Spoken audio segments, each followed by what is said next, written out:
Following the most recent death at the hand of police brutality, people around the world have been paying more attention to social justice, and black leaders have reignited the civil rights movement. This movement is not only about George Floyd. He was simply the straw that broke the camel's back. People have just had enough. We have listed 10 key figures from both past and present for you to follow and to know about if your goal is to educate yourself on the black experience and understand the current situation better. And if you haven't done so already, please subscribe to our channel and turn on notifications, as we will be bringing you weekly content. Ida B. Wells.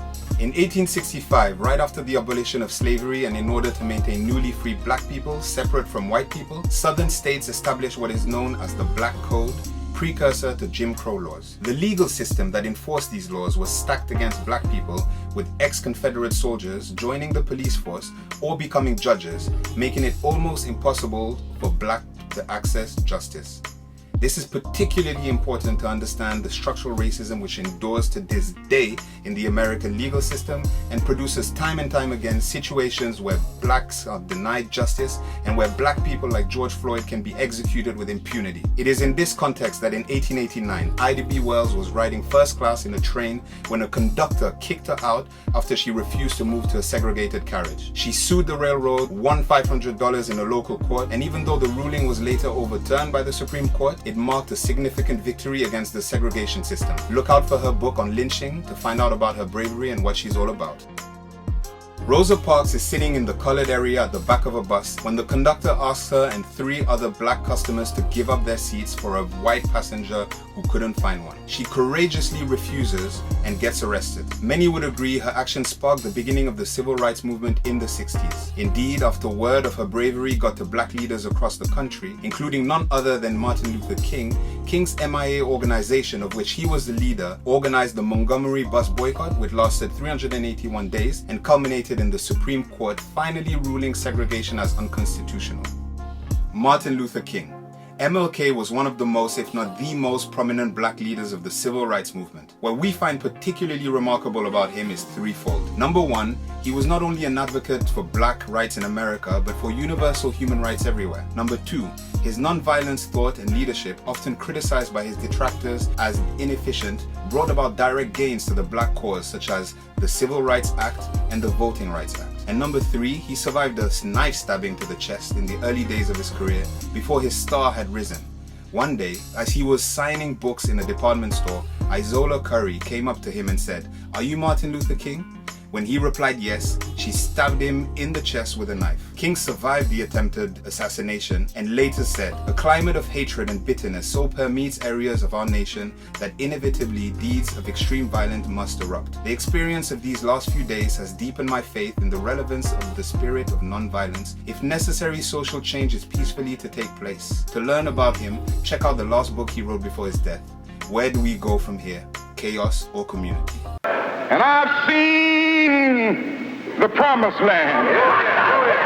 I may not get there with you, but I want you to know tonight that we as a people will get to the promised land.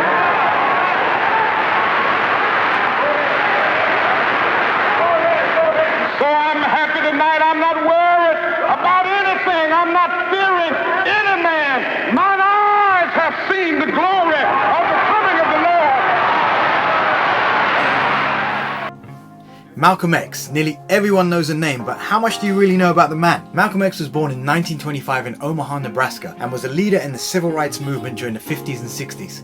He joined the Nation of Islam in 1952, which was a black nationalist organization led by Elijah Muhammad. Malcolm X's natural charisma and superior oratory skills helped him to quickly become one of the organization's most influential leaders. He advocated for black empowerment, separation of whites and blacks, as well as urged his community to unify and protect themselves against white aggression by any means necessary. This stance often put him at odds with the non-violent teachings of his contemporary Martin Luther King Jr. Towards the end of his life, Malcolm X became increasingly disillusioned with the movement and its leader, and eventually embraced Sunni Islam or mainstream Islam. He performed the sacred Hajj pilgrimage and subsequently became known as El Hajj Malik El Shabazz. He also travelled across the African continent before returning to the US and publicly renouncing the Nation of Islam. After numerous attempts on Malcolm X's life, he was finally assassinated in New York City in 1965 1965. Malcolm X has often been described as one of the greatest and most influential Americans in history. He spent most of his life in pursuit of racial justice and is largely responsible for the spread of Islam in the black community in the United States. His was a life that should be studied by anyone and everyone, and the best place to start would be his autobiography. The police the same way. They put their club upside your head and then turn around and accuse you of attacking them. Every case of police brutality against a Negro follows the same pattern. They attack you, bust you all upside your mouth, and then take you to court and charge you with assault. What kind of democracy is that? What kind of freedom is that? What kind of social or political system is it when a black man has no voice in court? My brothers and sisters, we have to put a stop to this. And it will never be stopped until we stop it ourselves. Democracy is hypocrisy. Now, if I'm wrong, put me in jail. But if you can't prove that a democracy is not hypocrisy, then don't put your hands on me. James Baldwin. To say it plainly, Baldwin is one of America's greatest writers, but surprisingly also one of its most underrated.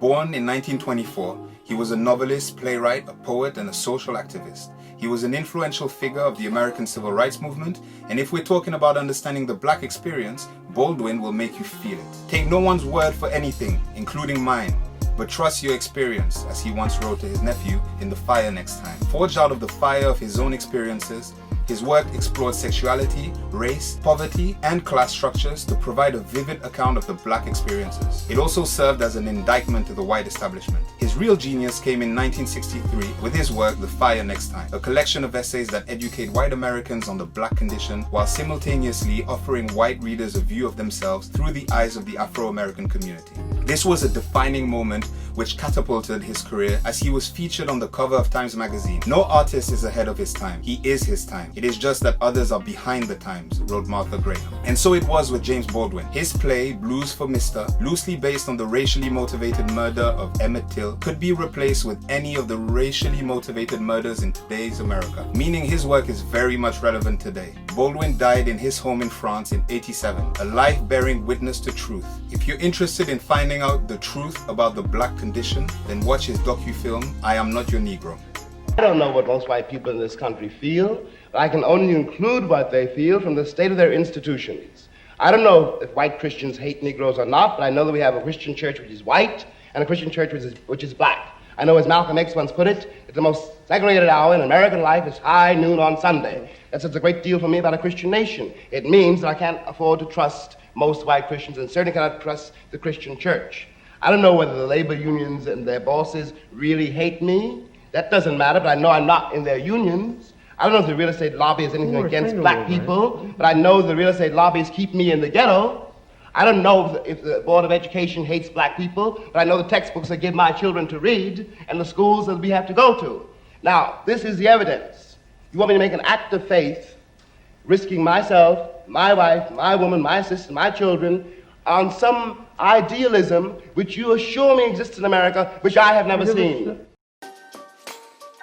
Muhammad Ali, in the minds of many today, he is considered to be the greatest boxer of all time. He is known for some of his legendary matches such as the Thriller in Manila and the Rumble in the Jungle. Perhaps a lesser known fact about him though was that he was a powerful voice for the civil rights movement, and like his political and spiritual mentor, Malcolm X, was also a member of the Nation of Islam for a part of his life. Ali was a loquacious individual, yet equipped with intellect, wit, and a deep empathy for others, a combination rarely ever seen, which is why he was universally admired by even those whose oppression he spoke out against. He was a deeply religious man who never compromised on his principles, nor ran away from any fight, whether it was inside the ring or out. This was famously exemplified when he refused to be drafted in the Vietnam War in 1967. My conscience won't let me go shoot my brother or some darker people or some poor, hungry people in the mud for big, powerful America and shoot them for what? They never called me nigger.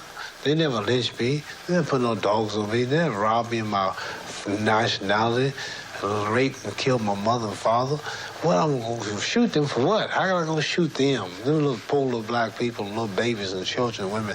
How can I shoot them poor people? Just take me to jail. He was sentenced to 5 years in prison and fined for his defiance, but fortunately, the appeal made was successful and instead he had his boxing license revoked for 3 years, a period widely considered to be his prime boxing years. Although he lost his boxing license though, he won the hearts of many around the world who appreciated his unyielding stance against global tyranny. If you would like to learn more about this larger-than-life figure, we recommend these biographies.